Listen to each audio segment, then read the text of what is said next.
Viktoriia Roshchyna was the last Ukrainian journalist to travel to areas occupied by Russia, and it was there in August 2023 that she disappeared. More than a year later, the Russian authorities said that she had died in their custody. At the time, she was reporting on what's been called Ukraine's ghost prisons, thousands of Ukrainian civilians abducted and missing. France 24 has been working with 13 other media outlets under the Forbidden Stories umbrella to investigate what happened to Viktoriia and to continue her work investigating Russian prisons. Our correspondent in Kyiv, Gulliver Cragg, has contributed, and the consortium's findings were published on Tuesday. And we are lucky to have Laurent Richard, a journalist and founder of Forbidden Stories, here in the studio with us to talk more about the Viktoriia Project. Hello, thank you for being with us. Thank you for having me. Can you just start by telling us more about Viktoriia and what happened to her? Yeah, Viktoriia was an Ukrainian journalist. She was 27 years old, and she was known to be relentless. She was known to deliver what she was promising. And she wanted to investigate what was happening to thousands of civilians who were held in secret in some prisons all over the Russia. And she wanted to investigate what happened in Russian occupied territory. So she went there, and she was known to be the only one who was traveling to Russian occupied territory, was reporting from there. Most of the editors of Viktoriia was telling her, don't go there. And then 3 days later, she was sending back the draft of the story. So, and she died because of her work. She died because she wanted to investigate those secret detention systems. And so what we did was to pursue her work with 45 journalists all around the world to investigate this system and to name as well the individuals and to know more about what is happening in a prison called Taganrog. Right. So a big part of the Forbidden Stories project is to send this message that killing a journalist will not kill the stories that they were working on. What more did you find out as you continued her investigation? So while we were continuing the work of Viktoriia, we find out that over the 186 detention centers in Russia, we find out that 29 of them were using the torture against detainees. We find out, we were able as well to collect more than 50 testimonies of former prisoners who were telling us about what kind of torture were using against detainees, suffocation, people were beaten, and they were using dogs against civilians as well. So we were able as well to modelize in 3D and to visualize what Taganrog looks like. Taganrog is a well-known prison in Russia, but since the 22 invasion of Ukraine by the Russia, they decide to expand the scale of the prison to make sure that they can get more civilians inside. And so we met some of those prisoners, former prisoners, who were in the same jail of Viktoriia, and who told us about how courageous she was, how brave she was. She was the only one to challenge the guard. She was the only one to tell the guard that they were occupying Ukraine, that they were torturing their people. And so we don't know exactly in what kind of condition she died. We know something that a body was returned some few months ago, and we know that there are some missing organs, like the larynx, for instance.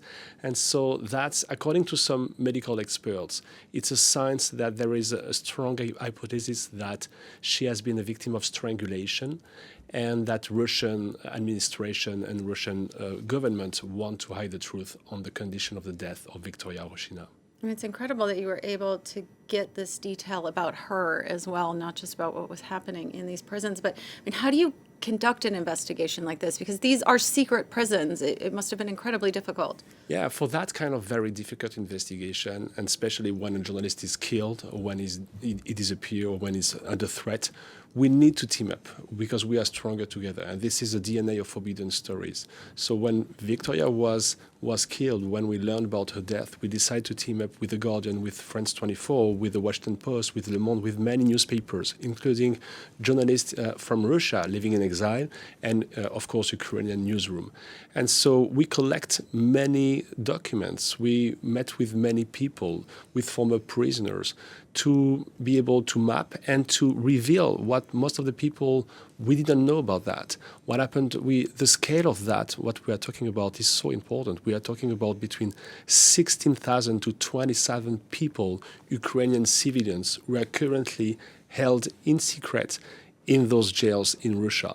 And it's not only one prison in Russia, because the Russian authorities, they didn't want to have so many Russian civilians from Ukraine on the same spot, so they spread them all over many detention spots and administration, and so we were trying to map that.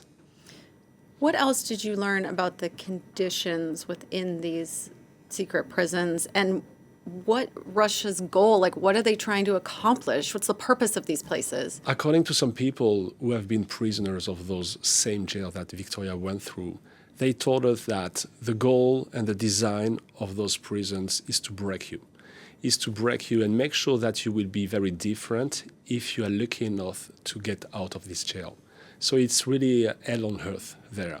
And it's made to break you and sometimes to obtain some false confession. And Viktoriia, at some point, 1 year before, was already arrested by the FSB, the Russian Secret Services, for 10 days, and they made a video with her. They forced her to make a statement on a video.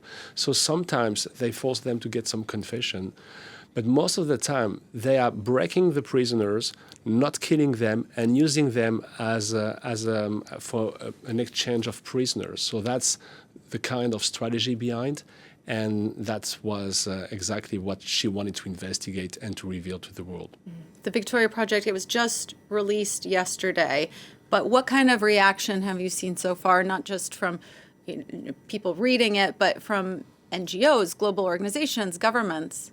It's so first of all, we sent some requests for comment to the Russian authorities, not only to the government, but as well to the prison system, to the head of the prisons over there, to the FSB, and of course we received no answer from them. So many NGOs, many international organizations are doing their best to get information, to collect information, which is very difficult because in front of that you have a government that is really never releasing any kind of information. I think now with the publication of that project on a such large scale with so many newspapers, 12 newspapers from many countries publishing at the same time that story, maybe that will be changing the mindset and informing a little bit more about what is happening to civilians in Russia who have been held in secrecy.